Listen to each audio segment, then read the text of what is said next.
नमस्कार दोस्तों। Slip disc क्या है? स्लिप डिस्क हमारी रीढ़ की हड्डी यानी हमारी सिर से लेकर नीचे कूल्हे तक जो हमारी रीढ़ की हड्डी है वह कई मनकों के जुड़ने से हमारी रीढ़ की हड्डी बनती है। तो जो मनके हैं, प्रत्येक मनके के बीच में एक गद्देदार चीज लगी होती है जिसे कहते हैं डिस्क, जो कि उन मनकों को आपस में टकराने से रोकती है और हमारे शरीर को आगे मोड़ने में या पीछे मोड़ने में, पीछे बैंड होने में हेल्प करती है, जिससे हम आसानी से आगे झुक पाते हैं। तो वो डिस्क जो है मनकों को आपस में टकराने नहीं देती। डिस्क स्लिप, वही डिस्क जब स्लिप हो जाती है तो उसे कहते हैं स्लिप डिस्क। और जब स्लिप डिस्क हो जाती है तो हमारी जो रीढ़ की हड्डी है उनके आसपास कई सारी नसें निकलती हैं हमारी स्पाइन में से। जब वो डिस्क स्लिप हो जाती है तो उन नसों को दबा देती है। जब उन नसों को दबा देती है तो ब्लड सप्लाई जो रुक जाती है। अब वह नस जो स्लिप डिस्क होने की वजह से जो दबी है, जो उस पर नस पे प्रेशर आया है डिस्क का, जिस भी नस पर प्रेशर आया है उसमें ब्लड सप्लाई रुकेगी। वो नस चाहे पैर तक जाती हो, चाहे घुटने तक जाती हो, या फिर हमारी कमर में फैली हुई हो, हमारे कूल्हे तक फैली हुई हो, या पैरों की उंगलियों तक जाती हो, जो भी नस दबेगी उसमें वहीं तक उसमें दर्द आएगा जहाँ तक वो नस फैली हुई है। और बहुत ही तीव्र दर्द होता है। दर्द इतना कि इंसान किसी को बता नहीं सकता, उसका अंदाज़ा सिर्फ उसे ही होता है, दूसरा उसके दर्द का अंदाज़ा नहीं लगा सकता। दर्द ऐसा होगा जैसे कि एक ही नस में कोई तार सी में करंट सा जा रहा हो,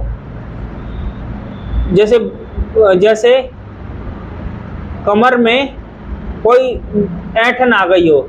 जैसे कुछ लोगों को लगता है जैसे कि कोई जैसे क्रैम्प्स आते हैं, नस अकड़ जाती है, ऐसे नस अकड़ गई है और वो नस सीधी नहीं हो रही।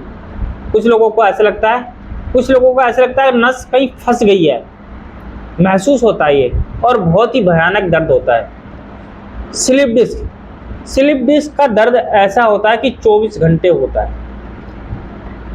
अब वो व्यक्ति चाहे लेटा हो, चाहे सोया हो, चाहे बैठा हो, चाहे खड़ा हो, चाहे चल रहा हो, मतलब चाहे जैसा भी हो, उसको हर वक्त परमानेंट 24 घंटों वह दर्द होता है और बहुत ही भयानक दर्द होता है।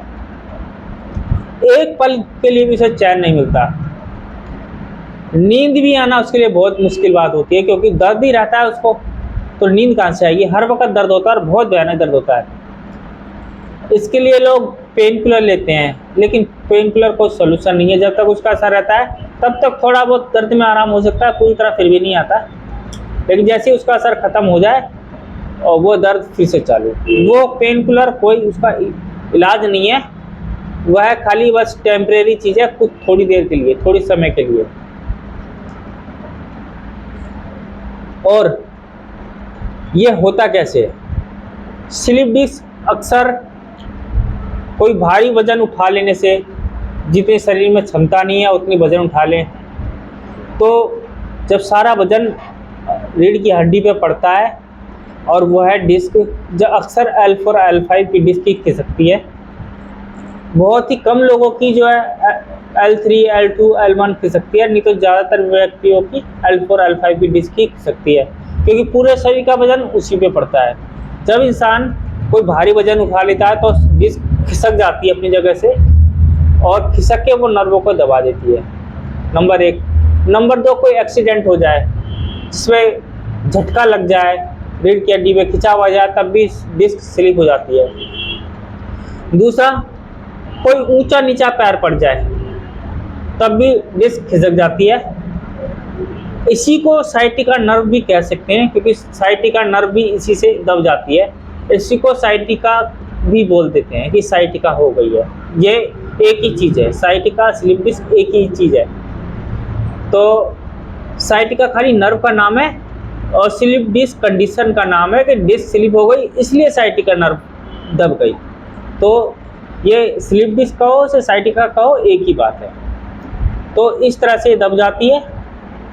या फिर कुछ लोग जेब में पर्स रखते हैं, अच्छा पर्स रखने से साइटिका नर्व दब सकती है, वो स्लिप डिस्क नहीं है, स्लिप डिस्क अलग है।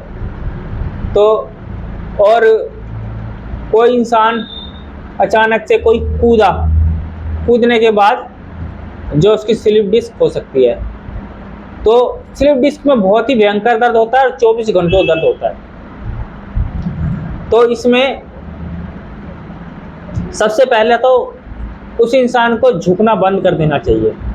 जितना झुकेगा नसों पे उतना दबाव आएगा, उतनी ही ज़्यादा उसकी तकलीफ बढ़ेगी। दूसरा, ठंडा पानी पीने का परहेज करना चाहिए और ठंडी हवा, एसी की हवा से परहेज करना चाहिए। तीसरा, ज़्यादा खट्टी चीज़ों का परहेज करना चाहिए और इनको आगे की बजाय पीछे की तरफ बैंड अगर होंगे वो फ़ायदेमंद है। और ये चीज़ें हैं जिससे इंसान को आराम मिल सकता है। और पांचवा ये है कि हमारे यहाँ आकर वह अपना इलाज करवा सकता है। हमारे यहाँ कई लोग आए स्लिप डिस्क के कंडीशन के हिसाब से, उन्हें अपना वक्त लगा ठीक होने में। जिनको थोड़ी बहुत दिक्कत है वो 1-2 दिन में ठीक हो गए, जिनको थोड़ी ज़्यादा दिक्कत है 5-10 दिन में ठीक हो गए, ज़्यादा से ज़्यादा 15 दिन में स्लिप डिस्क का व्यक्ति हमारे यहाँ पूरी तरह से क्योर हो जाता है।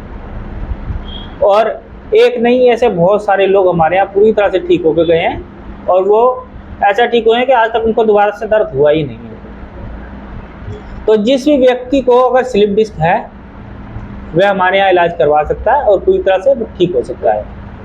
तो अगर आपको हमारी वीडियो पसंद आई हो तो हमें लाइक करना और हमारे चैनल को सब्सक्राइब करना, ताकि इसी तरह हम आपके लिए नई वीडियो लाते रहें। धन्यवाद। मिलेंगे आपसे अगली वीडियो में। आज के लिए धन्यवाद।